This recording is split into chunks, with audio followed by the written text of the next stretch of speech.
vamos a hablar de un tema muy importante en el derecho, las fuentes de las obligaciones. Mi nombre es Luis Alberto Triana Llano y con mi alter ego estaremos analizando este importante tema. Otro yo. Antes de iniciar, recordemos que una obligación jurídica es un vínculo legal que obliga a una parte a dar, hacer o no hacer con otra parte, que sería el acreedor. La primera parte es el deudor, la segunda parte es el acreedor. Precisamente nos vamos a enfocar de dónde nacen esas obligaciones jurídicas, es decir, las fuentes, desde dos perspectivas, la perspectiva clásica y la perspectiva moderna en el derecho colombiano. ¿Qué es una fuente de obligación? En términos muy sencillos, es un acto, un hecho o una situación que obliga, que da obligación, de que da entender entonces qué es una fuente en una obligación jurídica. En términos sencillos, es un acto, un hecho o una situación que da origen a una obligación como tal. El derecho civil colombiano está basado en el Código Napoleónico y en el derecho romano. Y allí se reconocen en nuestro Código Civil varias fuentes de obligaciones. Luis, hablas del Código Civil colombiano. Me voy a permitir citar el artículo 1494 del Código Civil colombiano. Dice así: las obligaciones nacen ya del concurso real de las voluntades de dos o más personas, como en los contratos o convenciones, ya de un hecho voluntario de la persona que se obliga, como en la aceptación de una herencia o legado, y en todos los cuasi contratos, ya a consecuencia de un hecho que ha inferido injuria o daño a otra persona, como en los delitos, ya por disposición de la ley, como entre los padres y los hijos de familia. Esta clasificación que acabas de mencionar corresponde a lo que se ha denominado la clasificación clásica. Básicamente son 5 tipos: contratos, cuasi contratos, delitos, cuasi delitos y la ley. Alter ego, ¿podrías profundizar, por favor, en cada uno de ellos? Sí, por supuesto. Comencemos con el contrato, que es la fuente más común de las obligaciones. Básicamente es un acuerdo de voluntades entre dos o más personas, en las que se obligan unas a otras. A ver, un ejemplo claro: un contrato de arrendamiento. ¿Sí? Y nos estamos obligando a pagar y se están obligando a proveernos el bien arrendado. Porque además del contrato tenemos el contrato, que por supuesto es un hecho lícito, no convencional y que genere obligaciones entre las partes. Bueno, y eso es voluntario. A ver, un ejemplo de ello es la agencia oficiosa, donde alguien se obliga a administrar los bienes de otro sin que haya un previo mandato. Otro es el pago de lo no debido por la comunidad. Esto está en el artículo 2303 del Código Civil colombiano. Deja la ansiedad, Luis, yo ya lo iba a mencionar. A ver, vamos a retomar. En tercer lugar, entonces, tenemos los delitos, que son hechos ilícitos, por supuesto, que tienen intención de causar un daño.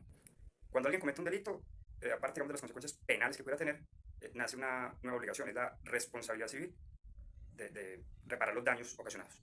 Ahora me parece oportuno, ya que menciono los delitos, que mencionemos los cuasi delitos, que son hechos ilícitos, pero sin la intención de ocasionar daño, aunque lo podría hacer, digamos, por culpa o por negligencia.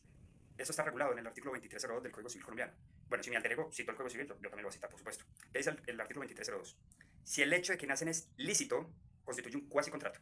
Si el hecho es ilícito y cometido con intención de dañar, constituye un delito. Si el hecho es culpable, pero cometido sin intención de dañar, constituye un cuasi delito o culpa. Es el artículo 2302, fin de la cita. A ver, lo clave aquí es que si es una conducta ilícita y dolosa, con intención, es un delito. Pero si es ilícita y culposa, es un cuasi delito. Un ejemplo sencillo: un accidente de tránsito, digamos, por imprudencia. Igual, hay que indemnizar, es decir, hay una obligación. Para finalizar, entonces, indicar que la ley también es una fuente de obligación. Ya digamos, no hay una voluntad entre las partes, sino una obligación directa. Por ejemplo, la obligación que asiste a los padres con los hijos. Bien, todo eso que acabamos de mencionar son la clasificación clásica. Vamos a hablar ahora de la clasificación moderna, aunque en particular yo diría que más bien, bueno, estoy siguiendo Garcés 2018, la clasificación contemporánea. La moderna está parcialmente adoptada en el ordenamiento jurídico colombiano. Ha evolucionado una clasificación más sintética e incluye el negocio jurídico, el enriquecimiento sin causa, el hecho ilícito y la ley. Es un concepto más amplio que el contrato como tal, pues abarca todos los actos voluntarios destinados a crear, modificar o extinguir relaciones jurídicas. Esto incluye los contratos, por supuesto, pero también actos unilaterales, por ejemplo, un testamento. Enriquecimiento sin causa o enriquecimiento injusto se refiere a cuando una persona incrementa su patrimonio a costa de otra sin que exista una justificación legal. En esta categoría se absorben los antiguos cuasi contratos, bueno, algunos de ellos. Esto engloba a los delitos y a los cuasi delitos. Vamos a ver cómo se sintetiza, digamos, en la clasificación moderna.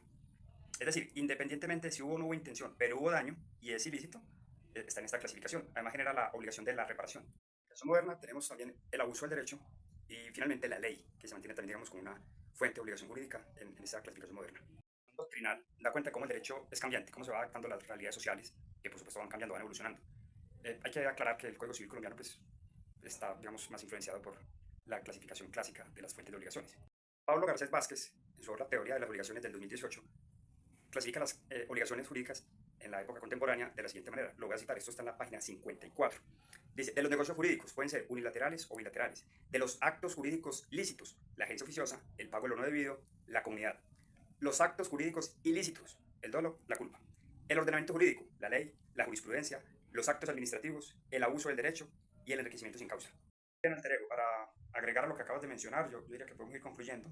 En este breve recorrido hemos visto cómo las fuentes de las obligaciones jurídicas son un pilar fundamental en el derecho civil, en la medida en que determinan el origen y la naturaleza de los vínculos en las obligaciones jurídicas que adquieren las personas. Yo creo que esa síntesis final es muy importante, nos lleva ya como a concluir. En este breve recorrido hemos visto cómo las fuentes de las obligaciones jurídicas son un pilar fundamental en el derecho civil, en la medida en que determina el origen y la naturaleza de las obligaciones que adquieren las personas, pues obligaciones jurídicas. Me gustaría agregar que la coexistencia de esta clasificación en clásicas y moderna, contemporánea, diríamos acá, permite mostrar cómo la evolución del derecho se va, digamos, adaptando a las realidades sociales, preservando unos principios, digamos, inamovibles. Finalmente, entonces, es importante aclarar que comprender la naturaleza de estas obligaciones, las fuentes, los vínculos que generan, es muy importante para cualquier estudiante de derecho, para cualquier profesional de derecho, para cualquier jurista, porque sabría qué régimen aplicar.